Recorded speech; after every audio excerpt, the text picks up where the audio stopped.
ये कहानी सिर्फ एक मंत्रालय की नहीं है। ये कहानी है उस ताकत की जो खेतों की हरियाली से लेकर दवाइयों की सस्ती गोली तक हर भारतीय की जिंदगी को छूती है। एक तरफ किसान है जो मिट्टी में बीज डालकर उम्मीद बोता है, और दूसरी तरफ है एक ऐसा सिस्टम जो उस उम्मीद को खाद, दवा और विज्ञान से ताकत देता है। पर क्या आपने कभी सोचा है कि ये खाद कहाँ से आती है? ये सस्ती दवाइयाँ कैसे बनती हैं और इनके पीछे कौन सी ताकत काम करती है? ये कहानी है भारत के एक ऐसे मंत्रालय की जो चुपचाप देश की अर्थव्यवस्था, कृषि और स्वास्थ्य को संभाल रहा है। ये है ministry of chemicals and fertilisers की असली कहानी। साल 1975। भारत एक नए दौर में कदम रख रहा था। उद्योग बढ़ रहे थे, खेती बदल रही थी और देश को जरूरत थी एक मजबूत सिस्टम की। इसी जरूरत से जन्म हुआ इस मंत्रालय का, जिसका काम था देश में रसायन, उर्वरक और दवाइयों की दुनिया को संभालना। शुरुआत में यह सिर्फ एक सरकारी विभाग जैसा था, लेकिन धीरे धीरे इसकी जिम्मेदारी बढ़ती गई। आज ये मंत्रालय 3 बड़े हिस्सों में बंटा हुआ है: केमिकल्स और पेट्रोकेमिकल्स, फर्टिलाइजर्स और फार्मास्यूटिकल्स। कहानी का पहला हिस्सा शुरू होता है खेतों से। भारत एक कृषि प्रधान देश है, और यहाँ हर फसल की सफलता इस बात पर निर्भर करती है कि किसान को सही समय पर खाद मिले या नहीं।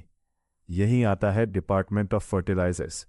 इस विभाग का काम सिर्फ खाद बनाना नहीं है, बल्कि ये सुनिश्चित करना है कि हर किसान को सही कीमत पर सही समय पर उर्वरक मिल सके। सरकार इसके लिए सब्सिडी देती है ताकि महंगे अंतर्राष्ट्रीय बाजार के बावजूद भारतीय किसान पर बोझ ना पड़े। कल्पना कीजिए, अगर ये सिस्टम ना हो तो खेती कितनी महंगी हो जाएगी, फसलें कम होंगी और देश की खाद्य सुरक्षा खतरे में पड़ सकती है। अब कहानी का दूसरा हिस्सा, रसायनों की दुनिया, department of chemicals and petrochemicals. ये विभाग उन चीज़ों को संभालता है जो हमारी रोज़मर्रा की ज़िंदगी में छुपी होती है। Plastic, synthetic fibre, rubber, paint, dye, ये सब इसी के दायरे में आते हैं। आप जो कपड़े पहनते हैं, जो मोबाइल इस्तेमाल करते हैं, जो सड़क पर गाड़ियां चलती है, हर जगह केमिकल्स की भूमिका होती है, और इन सब के पीछे यही विभाग काम करता है। इतना ही नहीं, ये विभाग उद्योगों को बढ़ावा देता है, नई नीतियां बनाता है और ये सुनिश्चित करता है कि उत्पादन सुरक्षित और पर्यावरण के अनुकूल हो। अब कहानी का तीसरा और सबसे संवेदनशील हिस्सा, दवाइयाँ। भारत को फार्मेसी ऑफ द वर्ल्ड कहा जाता है, और इसके पीछे है डिपार्टमेंट ऑफ फार्मास्यूटिकल्स। ये विभाग सुनिश्चित करता है कि आम आदमी को सस्ती और अच्छी गुणवत्ता की दवाइयाँ मिले।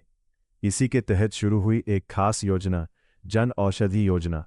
इस योजना के तहत देश भर में ऐसे केंद्र खोले गए जहां जेनेरिक दवाइयाँ बहुत कम कीमत पर मिलती है। एक गरीब परिवार जो महंगी दवाइयाँ नहीं खरीद सकता, उसके लिए यह योजना किसी जीवन दान से कम नहीं है। लेकिन कहानी इतनी आसान नहीं है। इस मंत्रालय के सामने कई चुनौतियां भी हैं। भारत आज भी कई उर्वरकों के लिए विदेशों पर निर्भर है। वैश्विक कीमतों में उतार चढ़ाव का सीधा असर देश पर पड़ता है। इसी तरह केमिकल उद्योग में भी भारत को अन्य देशों से कड़ी प्रतिस्पर्धा मिलती है, और फार्मा सेक्टर में कच्चे माल की निर्भरता एक बड़ी चुनौती बनी हुई है। लेकिन हर चुनौती के साथ एक अवसर भी आता है। आज भारत आत्मनिर्भर बनने की दिशा में तेजी से काम कर रहा है। नई फैक्ट्रियां बन रही हैं, पुराने उर्वरक संयंत्रों को फिर से चालू किया जा रहा है, और मेक इन इंडिया के तहत घरेलू उत्पादन को बढ़ावा दिया जा रहा है। ये मंत्रालय सिर्फ नीतियां नहीं बनाता, ये देश की रीढ़ को मजबूत करता है।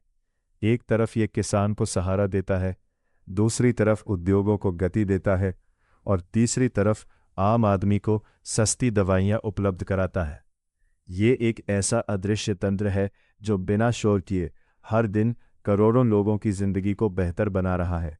जब अगली बार आप खेतों में लहलहाती फसल देखें या किसी दवा से राहत महसूस करें, तो याद रखिएगा, इसके पीछे कहीं ना कहीं इस मंत्रालय का हाथ जरूर है।